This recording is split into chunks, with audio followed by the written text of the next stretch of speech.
आज के अनुग्रह मनन में आप सभी मित्रों का एक बार फिर से मैं हार्दिक स्वागत करता हूं।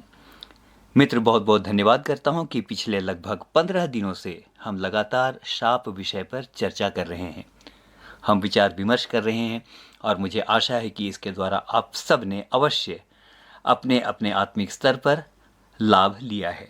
आप लाभान्वित हुए हैं, मैं ऐसा विश्वास करता हूं, क्योंकि आपकी प्रतिक्रियाएं तो मुझे यही बताती हैं। मुझे प्रसन्नता है कि यहाँ तक, यानी 15वीं कड़ी तक, यहाँ तक प्रभु ने हमारी अगुवाई की। उसकी दया से हम यहाँ तक पहुँच सके। उसने अलग अलग विषय हमें दिए जिन पर हम विचार कर सके। तो मित्र, अब लगभग इस समय इस बात की घोषणा करना चाहता हूँ कि अब बहुत समय नहीं है कि शाप की इस श्रृंखला का समापन होने वाला है। We are going to conclude this series. और इसलिए आज जब मैं विचार कर रहा था तो मुझे लगा अब 2-3 बहुत ही महत्वपूर्ण मुद्दों पर हम बातचीत करेंगे जो शाप से संबंधित है, और फिर हम इस श्रृंखला को समाप्त करेंगे धन्यवाद के साथ। ओके, तो आज हमने पिछले लगातार 15 दिनों तक शाप के बारे में बातचीत की। आज हम विचार करेंगे कि शाप का उद्गम कहाँ से हुआ, वेयर फ्रॉम इट स्टार्टेड। ये कहाँ से शुरू हुआ? परमेश्वर के वचन के आधार पर। क्योंकि यदि इसके उद्गम पर ही चर्चा नहीं हुई कि कहाँ से ये निकला, तो फिर बाकी जो चर्चाएं हैं उनकी गहराई वो नहीं होगी जो होनी चाहिए। और यदि चर्चा ना करें, विचार विमर्श ना करें, तो हमारी ये सीरीज अधूरी रह जाएगी। तो आने वाले दिनों में हम शाप के उद्गम पर चर्चा करेंगे। आज हम सिर्फ भूमिका बांधेंगे और बहुत हल्के से चर्चा करेंगे परमेश्वर द्वारा दिए गए शाप के क्रम पर। रिपीट करूंगा, परमेश्वर द्वारा दिए गए शाप के क्रम पर। मैंने कहा कि बहुत हल्के से चर्चा करेंगे, लेकिन विश्वास कीजिए इस हल्केपन में आपको बहुत गहराई मिलेगी। तो आइए अब शुरू करते हैं आज की चर्चा।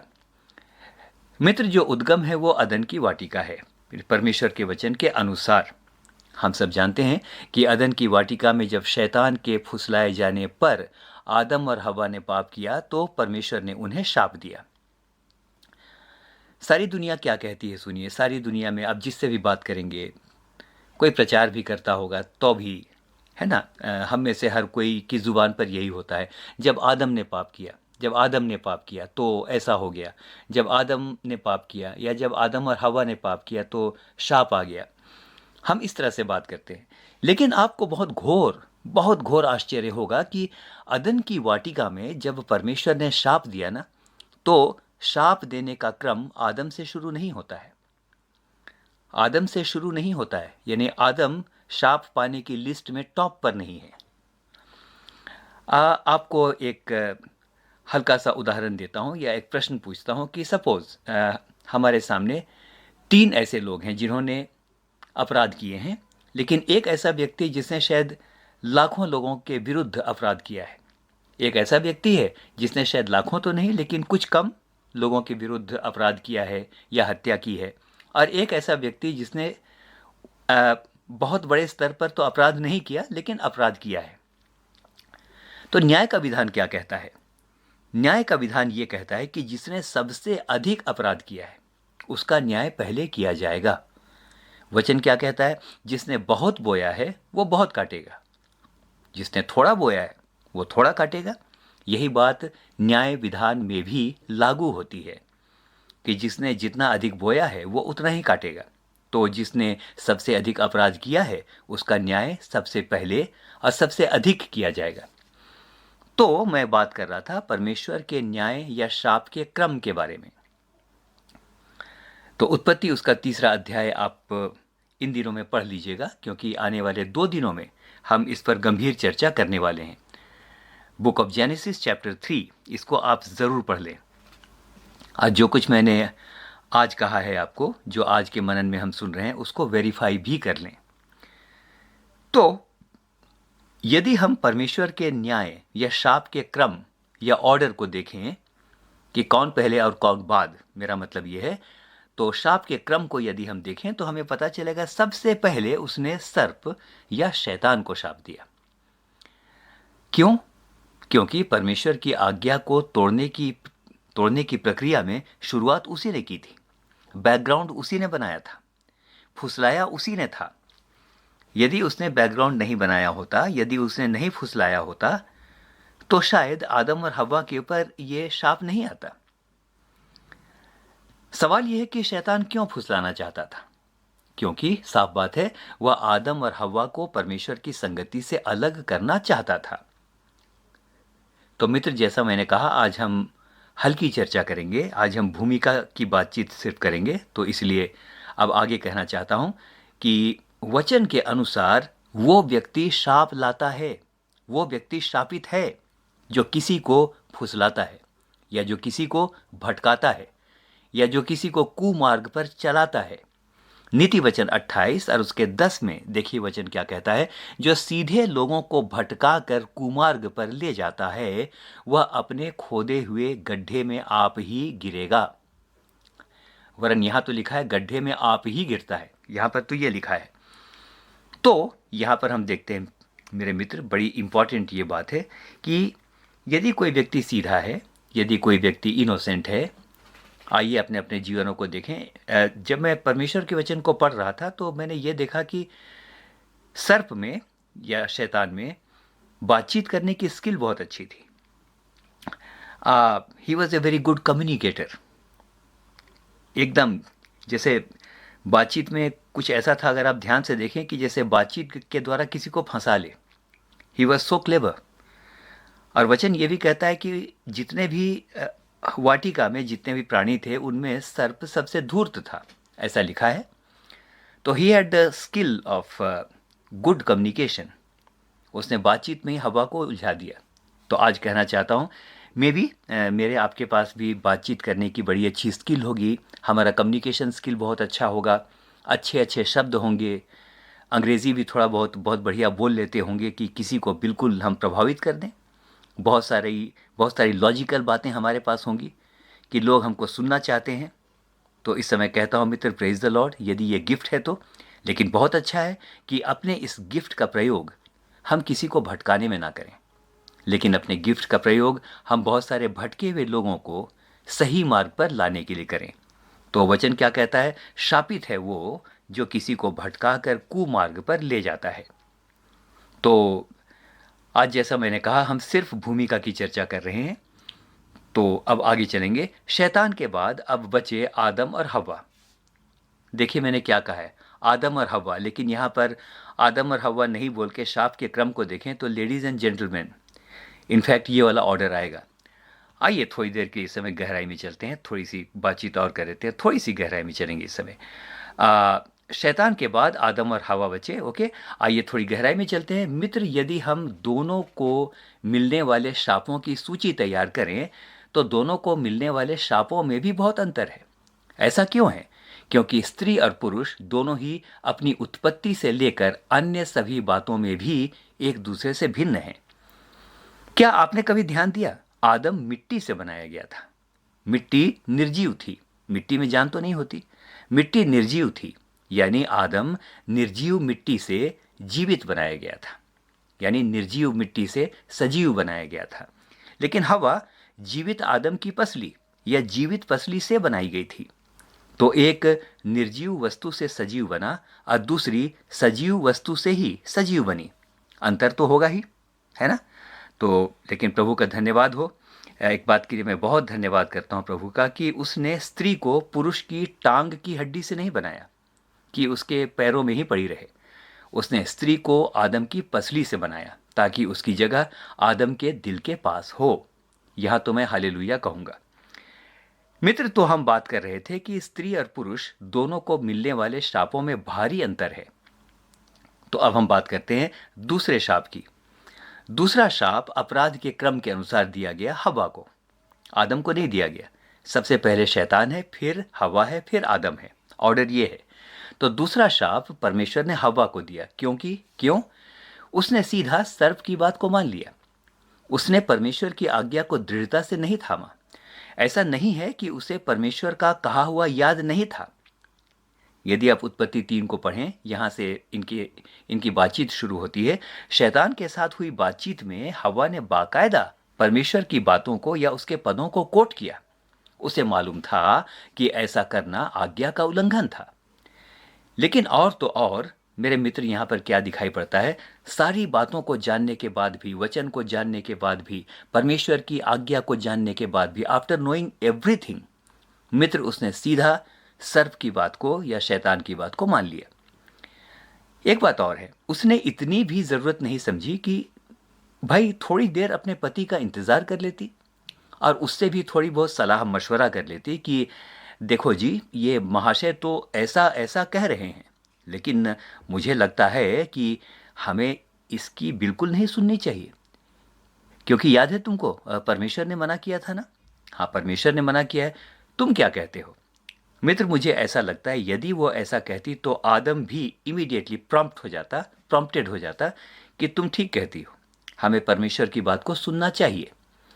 मित्र, मैं मानता हूं कि यदि ऐसा हो सकता, यदि वो आदम का इंतजार कर देती, यदि वो स्वतंत्र रूप से सीधा फैसला नहीं करती, तो शायद दोनों परमेश्वर के कोप से बच सकते थे, लेकिन ऐसा नहीं हुआ। इन दिनों भी ऐसे ही होता है ना। We all feel ourselves as very independent entity. हम अपने अपने जीवनों को देख सकते हैं। शाप का कारण यह भी है मित्र। तो मित्र, कितना जरूरी है कि किसी भी दुविधा की स्थिति में, मैं सिर्फ जीवन साथी के टर्म में नहीं बोल रहा हूं, किसी भी दुविधा की स्थिति में हम सब मिलजुल कर कोई निर्णय लें, एक दूसरे का आदर करें, एक दूसरे का इंतजार करें। मिलजुल कर रहने, प्रार्थना करने और निर्णय लेने से हम बहुत सारे शापों से बच सकते हैं। सबोपदेशक 4 और उसके 10 और 11 में बहुत अच्छा लिखा है। आई लाइक इट, बहुत अच्छा लिखा है। एक से दो भले हैं, क्योंकि यदि उनमें से कोई एक गिरे तो दूसरा उसे उठाएगा, परंतु हाय उस पर जो अकेला होकर गिरे और उसे उठाने वाला कोई ना हो। तो मित्र, हव्वा अकेली गिरी क्योंकि आदम उसके साथ नहीं था। तो this is very important to be in togetherness, to avoid the curses in our lives. अब बात करते हैं तीसरे शाप की। मित्र, तीसरा शाप उसने आदम को दिया, यानी परमेश्वर को, यानी इस एग्जाम में कहेंगे तो आदम थर्ड आया, हवा सेकेंड आई और डेविल या इब्लीस वो फर्स्ट आया। ओके, तो तीसरा शाप उसने आदम को दिया। क्यों? क्योंकि जब स्त्री ने उसे फल दिया तो उसने स्त्री की बात तुरंत मान ली। इतना भी उससे न हुआ कि एक दो शब्द तो पूछ लेता। अरे, परमेश्वर ने तो मना किया था, ये फल कैसे तोड़ लिया तुमने? अरे, तुमने खा लिया। थोड़ी बहुत मैं इस समय एक्सपेक्ट करता हूं, थोड़ी बहुत तो बहस करता, अपनी बुद्धि का थोड़ा बहुत तो इस्तेमाल करता। मित्र, ऐसा तो हुआ ही नहीं कि उसने एक आध दो शब्द ऑफर भी किया हो। देखिए, वचन उत्पत्ति 3 और उसके 6 में क्या कहता है, लिखा है, मैं थोड़ा इसको नाटकीय ढंग से पढ़ूंगा। सो जब स्त्री ने देखा कि वृक्ष का फल खाने में अच्छा और देखने में मन भाऊ है ना, आंखों की अभिलाषा, देखने में मन भाऊ और बुद्धि देने के लिए चाहने योग्य भी है, तब उसने उसमें से तोड़कर खाया और अपने पति को भी दिया और उसने भी खाया। यहां पर तो ये पद ही समाप्त हो गया। यहां पर कैसा है, तब उसने उसमें से तोड़कर खाया और अपने पति को दिया और उसने भी खाया। No any indication of any debate, no any indication of the exchange of thoughts here we see. ऐसा कोई संकेत नहीं मिलता कि आदम ने कोई बातचीत की हो, शैतान को या हवा को डांटा हो या कहा हो, देखो जो हो गया सो हो गया, लेकिन मैं स्वयं को इस पाप से अलग करता हूं। हाँ मित्र, ये सच है कि कई बार अपने प्रियों के किसी अनर्थ काम से स्वयं को अलग करके भी हम अपने लिए ही नहीं, अपने प्रियों के लिए भी आशीर्वाद लाते हैं। दोबारा कहूंगा, कई बार हम अपने प्रियों के किसी अनर्थ काम से स्वयं को अलग करके अपने लिए तो आशीर्वाद लाते ही हैं, हम कई बार अपने प्रियों के लिए भी आशीर्वाद लाते हैं, क्योंकि हमारे अलग होने से वो भी, क्या कहूंगा, उनको भी वार्निंग मिल जाती है। ओके, तो मित्र यहां पर सुनेंगे, ऐसा व्यक्ति भी ऐसा व्यक्ति तो निश्चय शाप का अधिकारी होता है, जो बिना अपने विवेक का इस्तेमाल किए किसी भी बात को तुरंत मान लेता है। किसी कमेंटेटर ने लिखा है, आदम के लिए हव्वा एक स्वीट हार्ट से ज्यादा कुछ नहीं थी, जिसके पीछे वह इतना लट्टू हो गया था कि उसने अपना विवेक तक खत्म कर दिया था। उसे ये भी सुधि नहीं रही कि उसके बनाने वाले, उसके क्रिएटर, उसके निर्माता, उसके सृष्टिकर्ता परमेश्वर ने उससे क्या कहा था। ऐसा भी क्या लट्टू होना। मित्र सुनेंगे, हवा को तो फिर भी परमेश्वर की बात याद थी, उसको फिर भी याद थी, लेकिन आदम के बारे में नीति वचन का ये जो पद है बहुत सूट करता है। नीति वचन 14 उसका 15, यह वचन कहता है, भोला तो हर बात को सच मानता है, लेकिन चतुर मनुष्य समझ बूझ कर चलता है। यहां पर भोला कोई अच्छा कॉम्प्लीमेंट नहीं है। यहाँ पर जो भोला शब्द का जो इस्तेमाल है वो एक नेगेटिव टर्म में है। भोला तो हर बात को सच मानता है। बहुत बार हम बोलते हैं ना, हम तो बड़े भोले भाले हैं, लेकिन वचन बहुत बार ऐसे भोले भाले लोगों को पसंद नहीं करता है। भोला तो हर बात को सच मानता है। हाँ डियर, जो तुम कहती हो ठीक है, हाँ डियर जो तुम कहते हो वही ठीक है, लेकिन हमें अपने विवेक का इस्तेमाल करना चाहिए। तो आइए अब आज की भूमिका का ये मनन समाप्त करते हैं। क्या निष्कर्ष निकला आज के मनन से? निष्कर्ष ये निकला कि किसी सीधे व्यक्ति को भटकाकर या फुसलाकर, जैसा शैतान ने किया, हम अपने ऊपर शाप लाते हैं। और कैसा शाप आया? शैतान को क्या शाप दिया उसने? आज से तू पेट के बल चलेगा। मेरे मित्र, वही शाप तो मनुष्य जाति पर ट्रांसफर हुआ। सब कुछ तो पेट के लिए ही करते हैं। पेट ही तो दौड़ाता है, पेट की वजह से ही तो सारी बातें जीवन भर रेंगते हैं। अब तू पेट के बल चलेगा। पूरी मनुष्य जाति आज पेट के बल चल रही है, क्योंकि मनुष्य का सारा परिश्रम उसके पेट के लिए होता है। This is one of the curses. तो लिखा है कि हम किसी को कुमार्ग पर चलाकर या उसे फुसलाकर अपने ऊपर शाप लाते हैं। दूसरा निष्कर्ष हव्वा के रेफरेंस में यदि देखेंगे तो यह निकला कि आंखों की अभिलाषा और लालच के कारण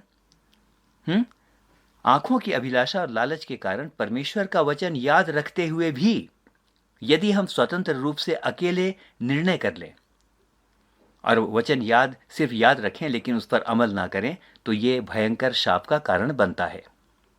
और अब अंत में आ गए, और आदम के संदर्भ में क्या निष्कर्ष निकला? निष्कर्ष ये निकला कि पाप का सामना नहीं करना और तुरंत उसे अपने प्रिय के कहने पर या अपने प्रियजन के कहने पर स्वीकार कर लेना और अपने विवेक का बिल्कुल इस्तेमाल नहीं करना, उसके लिए ही नहीं लेकिन हम सब के लिए भी शापों का कारण बना। तो परमेश्वर आज के मनन में हम में से हर एक को बहुत बहुत आशीष दे, और कल से हम इन्हीं बातों को बहुत विस्तार के साथ देखेंगे। और कल और परसों यानी पॉसिबली 2 दिन और हम शाप श्रृंखला पर ही लगातार चलेंगे, 2 से 3 दिन। तो परमेश्वर हम में से हर एक की सहायता करे। आमीन। और एक बार फिर से आमीन।